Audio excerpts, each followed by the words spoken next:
Hi friends, this is Dipti and welcome to another video at Life Admin 365. Today I'm sharing with you a subscriber shared recipe. As the title suggests, this recipe is Hanvo recipe and I'm going to be preparing it for the first time. I hope I do justice to the recipe. So let's get started. First step is to make the Hanvo batter.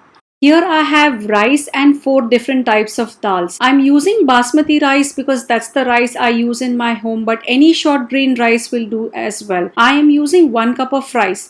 4 dals that I'm using are tur dal, chana dal, moong dal and urad dal. Each dal is about half a cup. To a medium pot filled with at least 3 cups of water, I'm adding rice and going to soak it for 6 hours.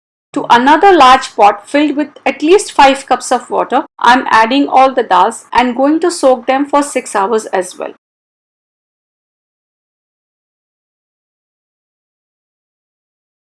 It's close to 6 hours that these dals have been soaking. After rinsing them 2 or 3 times, they are ready to go in the blender for grinding. As usual, I am using my trusted Vitamix blender to prepare the batter. In the blender jar, first goes in rice and about 1/4 cup of water. I'm starting with less water as more can always be added, blending it until I get a decent textured batter. It doesn't need to be fine at this point.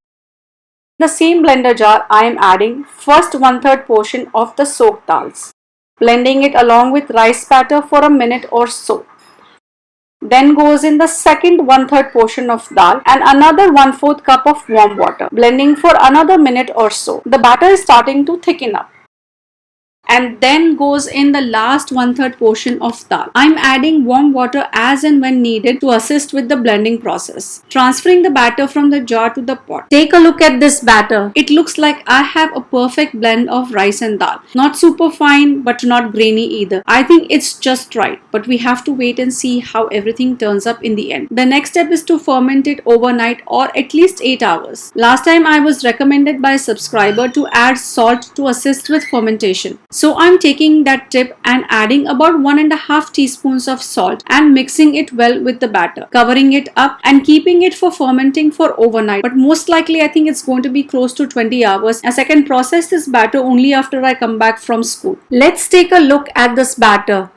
While the batter has not doubled, it has fermented decently. So let's proceed to the next step, which is prepping the veggies for adding in the Hanvo batter. First veggie is bottle gourd, which we call dudhi in Marathi and lauki in Hindi. Going to use only half of this huge gourd. We'll prep and cube the other half and freeze it for later use. As I'm peeling, it is slipping out of my hand and at one point it literally flew out of my hands. Anyways, cutting it in quarters, cutting off the central seeded portion with knife and then using a spoon scraping off any embedded seeds. Similarly, prepping the other quarter portions and dividing them further into halves lengthwise and then widthwise so that they can easily fit in the chute of my food processor. Next, I'm peeling and shredding these 3 carrots in the same food processor bowl.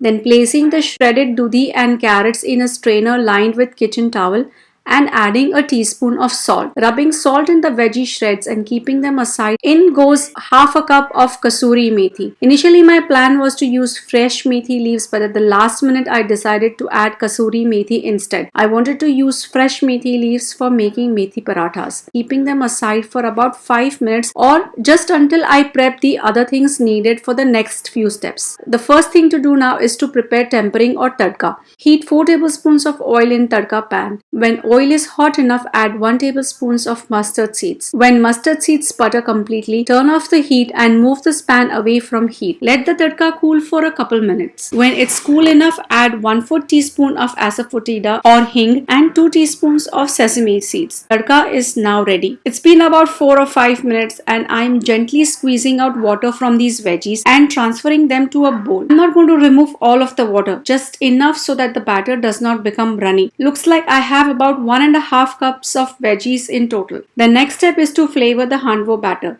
But before that, I'm getting my oven preheating to 400 degrees Fahrenheit.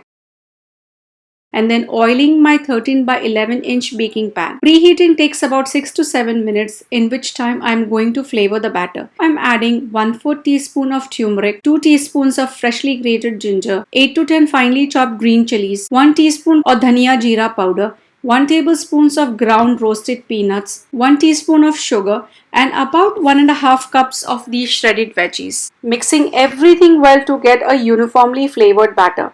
Now it's time to add baking soda. Adding 1/4 teaspoon of baking soda and mixing everything well while whisking vigorously to lighten the batter even further. Pouring the prepared batter into previously oiled baking pan.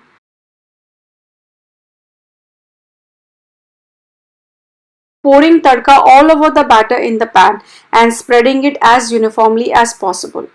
Instructions call for baking at 400 degrees Fahrenheit for about 45 to 55 minutes. I have set baking time for 55 minutes.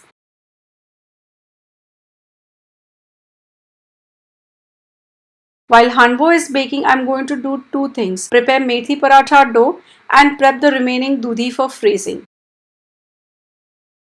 After 55 minutes of baking, hanvo is ready. Oh my god, look at this. This looks so delicious. I want to dig in right away, but it's too hot for that. Cutting this huge slab of savory veggie cake into squares and letting it cool for good 15 to 20 minutes. Once 15 to 20 minutes are done, I'm separating these pieces. They are warm enough to be eaten right away. Thank you so much for watching today's video. I want to thank my subscriber for sharing her recipe with me and for letting me share it with you all. I hope I have done justice to her recipe. Me and my family absolutely loved it and we devoured it in no time. This recipe is going to be a keeper in my books. If you want me to try one of your recipes, do let me know in the comments section and I will reach out to you. Please give this video a big thumbs up and subscribe to my channel if you haven't done so already. See you all in the next one.